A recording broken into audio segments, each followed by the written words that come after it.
اعوذ باللہ من الشیطان الرجیم بسم اللہ الرحمن الرحیم ایاک نعبد و ایاک نستعین۔ السلام علیکم، میں منیر شاکر۔ ختم نبوت، عقیدہ ختم نبوت، خاتم النبیین، یہ ایک تصور عقیدہ بات ہو رہی ہے کہ تصور زندگی پر اثر انداز ہونے والے عوامل یا تصورات مختلف عرض کرتا آ رہا ہوں۔ اللہ تعالیٰ کا تصور، بندے اور اللہ کا تعلق، اور یہ تصور کیسا ہے، انسان کا کائنات کے بارے میں تصور، اور انسان کا بہم، انسان سے جو تعلق ہے، اس کی بات ہو رہی ہے۔ اور یہ بھی ایک تصور ہے ختم نبوت کا، یہ زندگی پر کس طرح اثر انداز ہوتا ہے، یہ بات سوچنے والی ہے۔ اللہ جو بھی عقیدے ہیں ہمارے، وہ صرف نظری طور پر تو نہیں ہے بس آپ نے ان چیزوں کا اقرار کر لیا یا سمجھ لیا، ایسا نہیں ہے۔ وہ اثر ڈالتے ہیں زندگی پر، اور انہیں ڈالنا چاہیے، ان کو زندگی پر اثر ڈالنا چاہیے، ان کا نتیجہ نکلنا چاہیے، پتہ چلنا چاہیے آپ کا۔ اگر آپ کا یہ عقیدہ ہے تو اس کا کیا اثر ہو رہا ہے، کیا نتیجہ نکل رہا ہے۔ تو اسی طرح یہ نتیجہ جو ہے ختم نبوت، یہ دیکھنا ہے آپ نے کہ یہ انسان کی زندگی پر کیسے اثر انداز ہوتا ہے، ہماری زندگیوں پر اس کو کیسے اثر انداز ہونا چاہیے اور کیا ہونا چاہیے، لیکن ہم کیا کر رہے ہیں۔ عقیدہ بھی ہے ہمارا ختم نبوت پر، ختم النبیین پر، اور ہم اس کے الٹ کر رہے ہیں۔ اگر ہم الٹ کرتے ہیں تو اس کا مطلب پھر کیا ہوا ہمارا عقیدہ، یہ ہمارا عقیدہ نہ ہونے کے برابر ہوا، ایک نظری طور پر ہی ہوا۔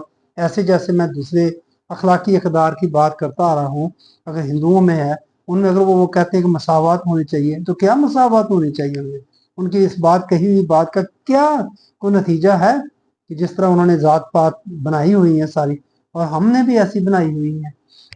ہم نے بھی سیدوں کو جو مقام دیا ہوا ہے وہ ایک طرح سے برہمنوں کا ہی ہے۔ میں تو عرض کرتا ہوں کہ میں سیدوں کو برہمن نہیں بنا سکتا، وہ یہ اس طرح کرنا تو وہ پہلے بات ہو چکی ہے کہ اللہ کے نزدیک تو تقوی والا ہی عزت والا ہے، اور کوئی نہیں ہے، اور کوئی کسی ذات پات کی بات وہاں نہیں ہے۔ ان اکرمکم عند اللہ اتقاکم، یہ حجرات کی 13 نمبر آیت ہے، یہ بات ہے۔ اور اس سے پہلے احقاف وَلِكُلِّ دَرَجَاتٌ، تم مما عملوں کے حساب سے تمہارے درجات ہیں۔ ضمن بات ہوگی یہ ختم النبیین، بات ہے ختم النبیین ہمارے زندگی پر کیا اثر ڈالتا ہے، کیا ڈالنا چاہیے اس کو، قرآن کیا کہتا ہے۔ نظام کے تصور سے قرآن کریم نے ایک اور عظیم حقیقت کا اعلان کیا ہے جو دنیا مذاہب میں بہت بڑا انقلاب ہے۔ اس نے کہا ہے کہ نوع انسانی کی رہنمائی کے لیے جن غیر متبدل اصولوں کی ضرورت تھی وہ قرآن میں دے دیے گئے ہیں، اور ان کی حفاظت کا بھی انتظام کر دیا گیا ہے۔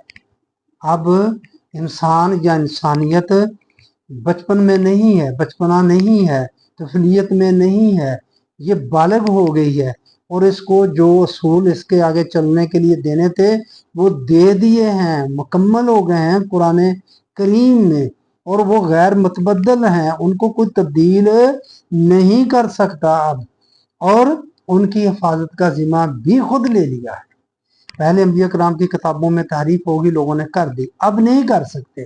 یہ نہیں کہ ہم بہت اچھے ہیں ہم نہیں کریں گے، نہیں، ہم کم نہیں ہیں بنی اسرائیل سے، مگر چونکہ اس کا حفاظت کا ذمہ اللہ تعالیٰ نے لیا ہوا ہے، جیسے بھی اس کی حفاظت ہو رہی ہے، ہم اس کے متن کو تبدیل نہیں کرتے۔ باقی ہم نے کیا ان سے کام چھوڑا ہے، اور روایات کے ذریعے ہم نے کیا کیا کچھ نہیں، اس کے مفاہیم میں تبدیلی پیدا کر دی۔ بہرحال یہاں بتانا کہ غیر متبدل اصولوں کی ضرورت تھی، وہ قرآن میں دے دیے گئے، اور ان کی حفاظت کا بھی انتظام کر دیا گیا، قیامت تک کے لیے ہے یہ۔ جیسا قرآن نبی اکرم صلی اللہ علیہ وآلہ وسلم پر نازل ہوا ویسا ہی اب ہمارے پاس ہے، اور ویسا ہی قیامت تک رہنا ہے، زبر زیر کا بھی فرق نہیں آنا۔ ان اصولوں کی روشنی میں ہر آنے والی نسل اپنے میں، بہت اہم بات ہے، ان اصولوں کی روشنی میں جو قرآن نے دے دیے ہیں، قرآن میں بھی ہیں اور ہمارے سامنے ہیں اس وقت، ہر آنے والی نسل اپنے معاملات اپنے زمانے کے تقاضوں کے مطابق خود حل کرے گی۔ نبی اکرم صلی اللہ علیہ وآلہ وسلم نے اسی قرآن کو، اسی قرآن کی اطاعت و اتباع کرتے ہوئے انہی اصولوں پر اپنے دور کے تقاضوں کے مطابق اپنے جو میسر وسائل تھے ان کو بروئے کار لا کر، اپنے جو ساتھی تھے والذین معہ ان سے باہم مشورہ کر کے ان کی تنفیذ کی، ان کو نافذ کیا معاشرے میں،